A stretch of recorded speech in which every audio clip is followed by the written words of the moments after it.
much indeed, Leslie. My goodness, what a meaty afternoon we're having.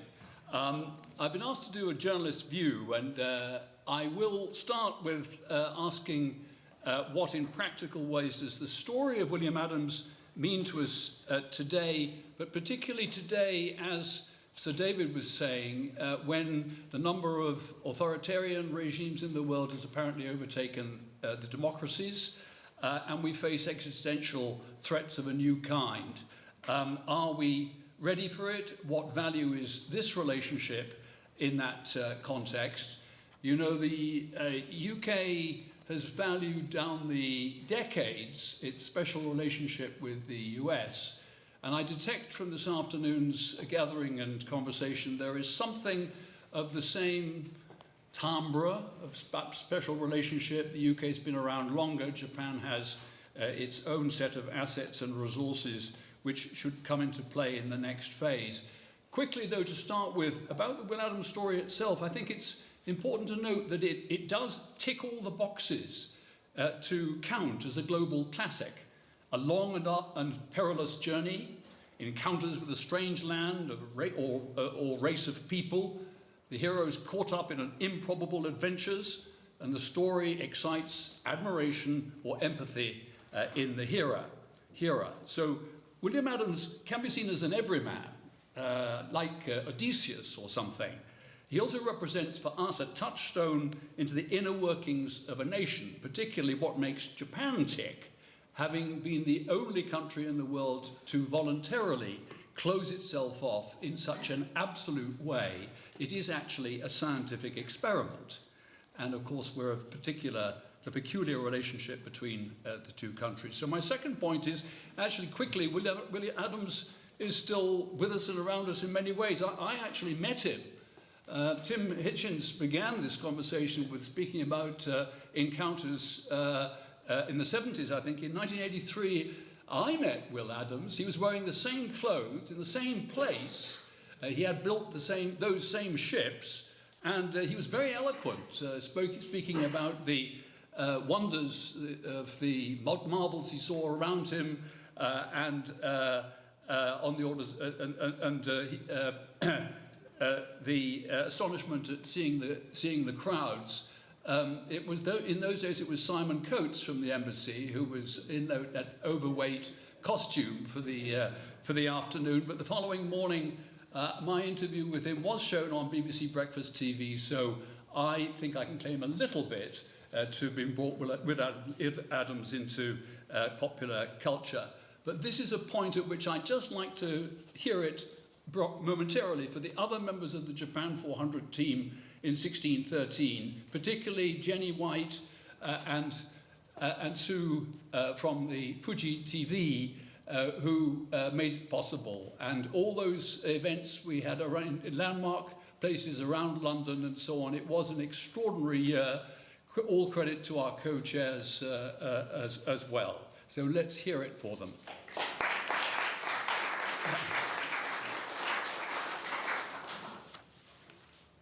So my third timeless truth, what I want to say about this conversation is we've heard the historical record is very often not very accurate about what was actually said between the shogun and the king or the emperor and so on. My point, I think, is that actually you can see already then the two island countries off continental mainland.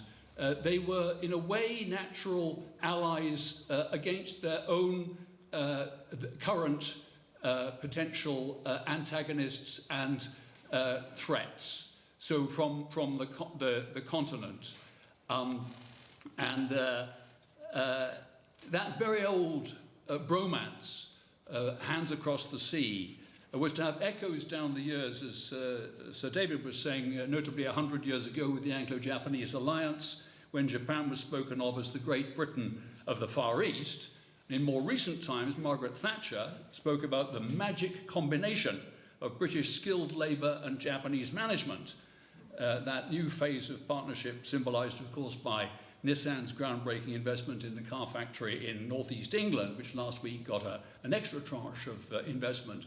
You remember at the time that it actually overturned a lot of prejudice that was against the early Japanese investments of Toshiba in Plymouth, I think it was, and then came the Welsh welcome to the electronics investments and those across the country where Japan has had the most immense income in the sort of transfer of knowledge exchange in that way. My truth number 4 is about our old friend Gai Atsu. A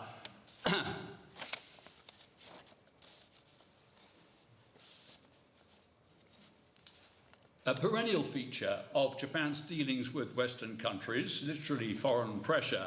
Now, he went in peace, but William Adams did play an influential part in the waves of Western pressure on Japan down the years. As we know, he was a polymath who brought high-value skills to Tokugawa and the country, including shipbuilding, gunnery, and astronomy. But examples of resistance to foreign influence are legion. When I was in Japan in the 80s, the way the government campaign, under foreign pressure of course, was for kokusaika, internationalization. And so I was co-opted onto a national policy committee to bring about, yes, really, the internationalization of Japanese local authorities. Now, I was bamboozled by the rows of stern-faced Japanese mandarins and the mounds of bump they produced, but it was the no-nonsense head of Asia University, Professor Shinkichi Eto, who spoke out forcefully. "I have a proposal," he said, "which will surely achieve kokusaika at a stroke." The ranks of modern samurai bent forward to hear him. "I propose," Eto said, "the Japanese government summons senior officials from every town and local government office in the country, puts them in a large passenger plane, each equipped with a parachute and a modest supply of water, food, and local currency. They should all be asked to jump out over the remotest part of New Zealand and make their own way back home by themselves." That bold plan was, as you guessed, not taken up.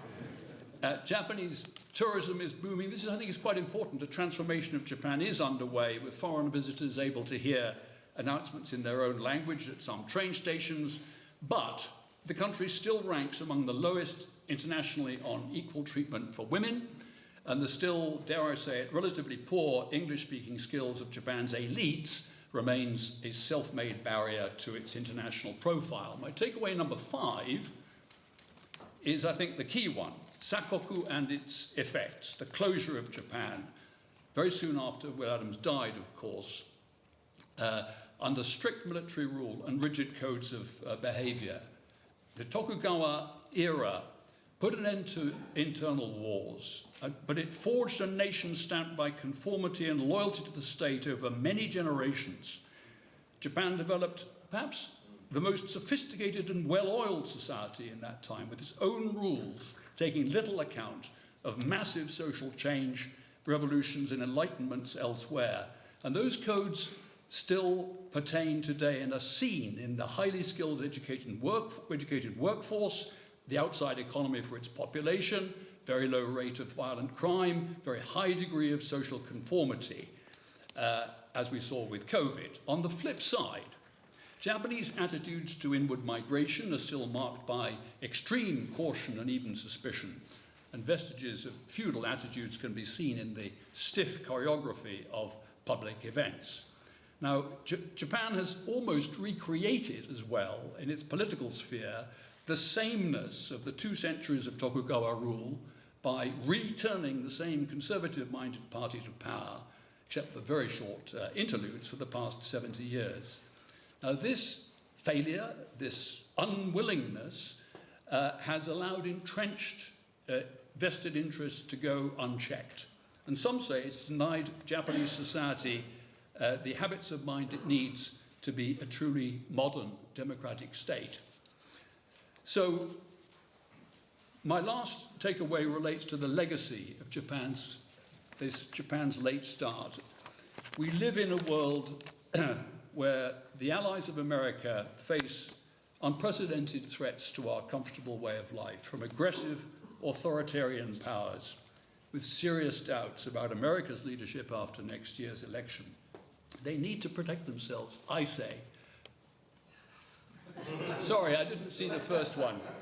not only militarily, but in the information battleground. So my final sentences will be an appeal for the conversation between Japan and the UK at this high level and at the professional level to focus on the areas of the world, the UN Sustainable Development Goals, which talk about accountable government, universal access to justice, and to information. That's an area where we have much in common and much to learn from each other. Thank you very much.